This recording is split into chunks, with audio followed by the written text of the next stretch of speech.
আসসালামু আলাইকুম। আর কদিন বাদেই মাহে রমজান। খোশ আমদেদ মাহে রমজান। রমজানে আমরা সবাই ওজন কমাতে চাই, কিন্তু উল্টো বেড়ে যায়। কিন্তু কেন? তো রমজানকে সামনে রেখে আমরা অত্যন্ত বাস্তবধর্মী একটি আলোচনা আজ করব, যা আসলে সবার ক্ষেত্রেই প্রযোজ্য, সবার জন্যই প্রযোজ্য। রমজানে আমরা সবাই ওজন কমাতে চাই। প্রথম দিকে একটু আধটু কমেও, কিন্তু শেষ পর্যন্ত দেখা যায় ওজন তো কমেইনি, উল্টো বেড়ে গেছে। তো আজকে আমরা জানার চেষ্টা করব শত চেষ্টা করার পরেও কেন আমরা রমজানে ওজন কমাতে ব্যর্থ হই। তো চলুন ধাপে ধাপে আমরা এর গভীরে ঢোকার চেষ্টা করব। আমরা সাধারণত অন্য মাসগুলোতে দিনে 3 বার খাই, কেউ কেউ অবশ্য 5 বারও খেয়ে থাকেন, 2 বার স্ন্যাক্স সহ। কিন্তু রমজানে আমরা সবাই মূলত 3 বার খেয়ে থাকি, কেউ কেউ অবশ্য 2 বার খান। সেহরিতে যখন আমরা খেতে বসি, আমাদের এক অদ্ভুত সাইকোলজি কাজ করে। সারাদিন কিছু খাওয়া হবে না, অতএব আমরা একটু বেশি করে খাওয়ার চেষ্টা করি। তো অনেকেই এমনভাবে খান, সকালে তো ক্ষুধা লাগেই না, দুপুর পর্যন্ত, এমনকি বিকেল পর্যন্ত তার ক্ষুধা লাগে না। আর ক্ষুধা না লাগার অর্থ হচ্ছে যে প্রয়োজনের অতিরিক্ত ক্যালোরি সমৃদ্ধ খাবার তিনি খেয়ে ফেলেছেন, এবং এটা থেকেই তার শরীর প্রয়োজনীয় ক্যালোরি পেয়ে যাচ্ছে। আর শরীর যখন প্রতিদিনের সরবরাহকৃত খাবার থেকে প্রয়োজনীয় ক্যালোরি পেয়ে যাবে, তখন সে কখনোই আর সঞ্চিত চর্বিতে হাত দিবে না। আর সঞ্চিত চর্বিতে যখন আপনার শরীর হাত না দিবে, কোনোদিন আপনার ওজন কমবে না, ওজন কমার প্রশ্নই আসে না। অন্যদিকে সাধারণভাবে অধিকাংশ মুসলমান অত্যন্ত ক্যালোরি সমৃদ্ধ খাবার দিয়ে ইফতার করেন। সাধারণত আমরা কী দিয়ে ইফতার করি? আমরা তো জানি সবাই, আমরা খেজুর খাই, চিনির শরবত বা গুড়ের শরবত খাই, ফলমূল থাকে, এবং অত্যন্ত ক্যালোরি সমৃদ্ধ ভাজা পোড়া খাবার, অর্থাৎ এই যে মুড়ির সাথে ছোলা, পেঁয়াজু, বেগুনি, চপ, তারপর হচ্ছে নানা রকম চিকেন ফ্রাই, আর জিলাপি, হালিম এবং নানা রকম মিষ্টান্ন থাকে। এ তো গেল ইফতার পর্ব। এরপর রয়েছে রাতের খাবার। সাধারণত রাতের খাবারে কি থাকে আমাদের? রাতের খাবারে থাকে ভাত, অথবা কেউ কেউ রুটি খান, সাথে ডাল, সবজি, মাছ অথবা মাংস। আর যদি দাওয়াত থাকে, দাওয়াত থাকলে তো আমরা মোরগ পোলাও, বিরিয়ানি, কাচ্চি, সাথে কাবাব, তারপর হচ্ছে বোরহানি, আরও কত কিছু। আপনি যদি ভালো করে খেয়াল করেন, তবে দেখবেন যে এত খাবার আপনি রমজানের আগের মাসেও খান নাই। পুষ্টিবিজ্ঞানীরা বলছেন যে বাংলাদেশিদের হাইট, ওয়েট, লাইফস্টাইল ইত্যাদি বিবেচনায় আমাদের প্রতিদিনের গড় ক্যালোরি প্রয়োজন পুরুষদের ক্ষেত্রে 2500 কিলো ক্যালোরি এবং নারীদের ক্ষেত্রে 2200 কিলো ক্যালোরি। এখন আমরা যদি ভালো করে খেয়াল করি, তবে কি দেখব? ইফতার এবং রাতের খাবারেই 2500 কিলো ক্যালোরি খাবার আমরা গ্রহণ করে ফেলি। সেহরির খাবার তো বাড়তি। ফলে প্রয়োজনের অতিরিক্ত ক্যালোরি সমৃদ্ধ খাবার আমরা গ্রহণ করছি প্রতিদিন। ফলশ্রুতিতে ওজন কমার বদলে উল্টো ওজন বাড়তে থাকে। এটা গেল ওজন বাড়ার প্রথম কারণ। এবার চলে আসি আমরা ওজন বাড়ার দ্বিতীয় কারণ।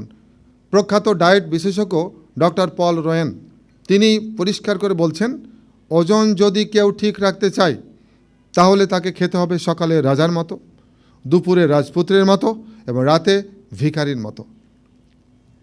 বাড়তি ওজন কমানোর জন্য বা সঠিক ওজন ধরে রাখার জন্য রাতের খাবার হচ্ছে সবচেয়ে গুরুত্বপূর্ণ। সন্ধ্যার 7টার পর যদি আপনি ভরপেট খান, পৃথিবীর কোনো পদ্ধতিতেই আপনি ওজন কমাতে পারবেন না। আর রমজানে আমাদের মূল খাবারটাই থাকে সন্ধ্যার পর, রাতে। কেউ কেউ তো 2500, 3000, 3500 কিলো ক্যালোরি সমৃদ্ধ খাবার খেয়ে ফেলেন সন্ধ্যা রাতেই। এরপরও মুখ চলতে থাকে, এটা খান, ওটা খান, ওটা মুখে দেন, চিবাইতে থাকেন। ফলে যা হবার তাই হচ্ছে, ওজন কমার বদলে বরং বাড়তে থাকে। এবার চলে আসি ওজন বাড়ার তৃতীয় কারণ। অধিকাংশ স্বাস্থ্য সচেতন মানুষ অন্যান্য মাসগুলোতে নিয়মিত মর্নিং ওয়াক বা ইভিনিং ওয়াক অথবা জিমে যান, কিছু সময় তিনি ব্যায়াম করেন। কিন্তু রমজানে বাস্তব কারণে তিনি মর্নিং বা ইভিনিং ওয়াকও করতে পারছেন না, জিমেও যেতে পারছেন না। অবশ্য অনেকে মনে করেন 20 টাকার তারাবির নামাজ পড়ছি, প্রচুর ক্যালোরি বার্ন আউট হচ্ছে, কিন্তু বাস্তব সত্য কি? এসি মসজিদে আরামের মধ্যে 20 রাকাত নামাজ আপনার তেমন ক্যালোরি কমাতে পারে না। ফলে রমজানের আগে মর্নিং ওয়াক, ইভিনিং ওয়াক বা জিমের যাওয়ার ফলে যতটুকু ক্যালোরি আপনি বার্ন আউট করতেন, রমজানে সেটুকুও করতে পারছেন না, সেটুকুও বন্ধ হয়ে যায়। প্রধানত এই 3টি কারণে রমজানে ওজন কমাতে আমরা পারি না, এবং শুধু পারি না না, উল্টো আমাদের ওজন বেড়ে যায়। তাহলে উপায় খুব সহজ। যেভাবে সেহরি এবং ইফতার করা উচিত সেভাবে সেহরি এবং ইফতার গ্রহণ করুন। অর্থাৎ নবীজি সাল্লাল্লাহু আলাইহি ওয়াসাল্লাম যে পদ্ধতিতে রোজা রাখতেন, সেহরি খেতেন এবং ইফতার করতেন, সেটি হচ্ছে রমজানে মুসলিমদের আদর্শ খাদ্যাভ্যাস। তো রমজানে নবীজির খাদ্যাভ্যাসের আলোকে বাংলাদেশের মুসলিমদের জন্য আদর্শ সেহরি ও ইফতারের মেনু এখন আমরা তুলে ধরার চেষ্টা করব। প্রথমেই চলে আসি যে সেহরিতে কি খাবেন। রোজার কষ্ট বেশি হয় কিন্তু ক্ষুধার জন্য নয়, রোজার কষ্ট বেশি হয় তৃষ্ণার জন্য।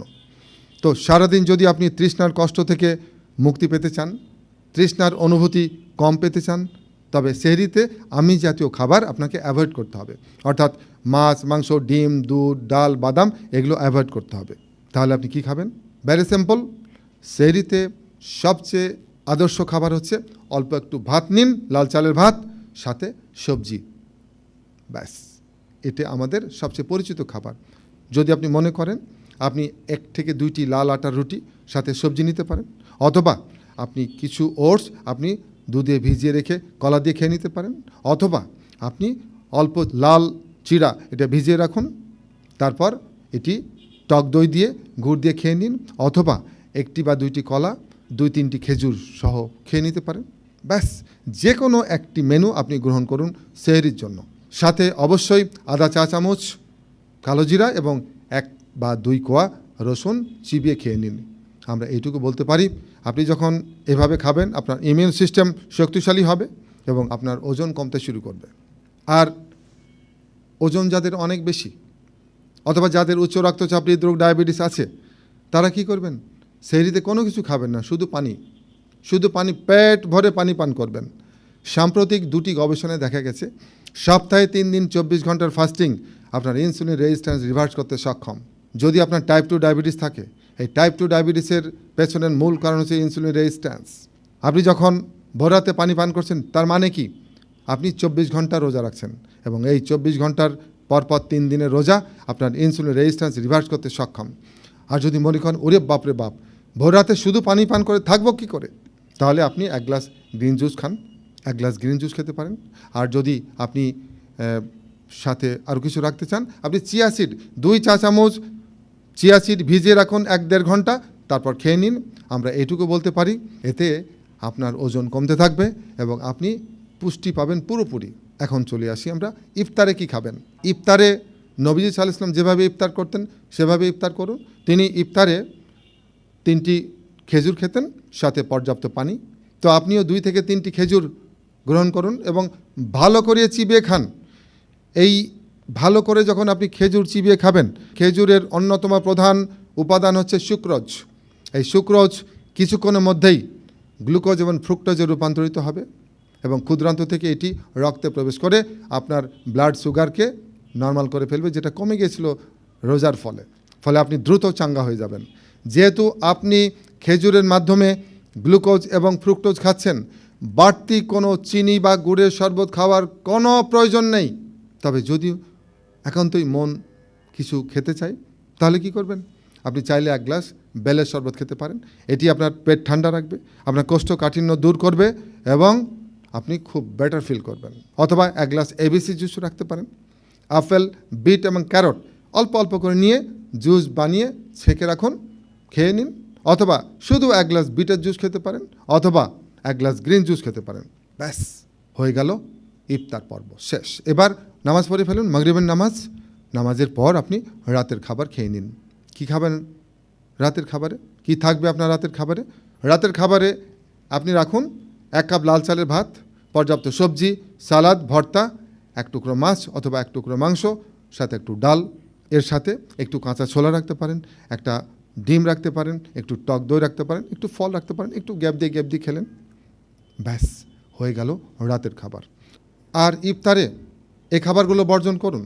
যত রকম ভাজা পোড়া খাবার আছে, পেঁয়াজু, বেগুনি, চপ, কাবাব, হালিম, জিলাপি, বিরিয়ানি, কাচ্চি বিরিয়ানি, পরাটা এবং গ্রিল, যত রকম ফাস্টফুড আছে, এই খাবারগুলো বর্জন করুন। এই খাবারগুলো নিঃসন্দেহে আপনার 12টা বাজাবে যদি আপনি প্রতিদিন এগুলো খান। আর কি করবেন? রমজান হচ্ছে আত্মশুদ্ধির মাস। এই রমজানে খাদ্য উৎসব থেকে দূরে থাকুন। আপনি যখন খাদ্য উৎসব থেকে দূরে থাকবেন, পরিমিত পরিমাণে খাবেন এবং যেভাবে আমরা বললাম সেভাবে যদি আপনি ইফতার করতে পারেন এবং সেহরি খেতে পারেন, আমরা এটুকু বলতে পারি যে আপনার বাড়তি যদি ওজন থাকে, ওজন কমতে শুরু করবে। এমনকি যদি আপনার হৃদরোগ, উচ্চ রক্তচাপ, ডায়াবেটিস থাকে, সেগুলোও নিয়ন্ত্রণ এবং আপনার নিরাময় হতে শুরু করবে এবং আপনি ধীরে ধীরে সুস্থ কর্মময় দীর্ঘ জীবনের দিকে এগিয়ে যাবেন। তো এই ছিল আজকের আয়োজন। সবাই ভালো থাকুন। খোদা হাফেজ। আসসালামু আলাইকুম।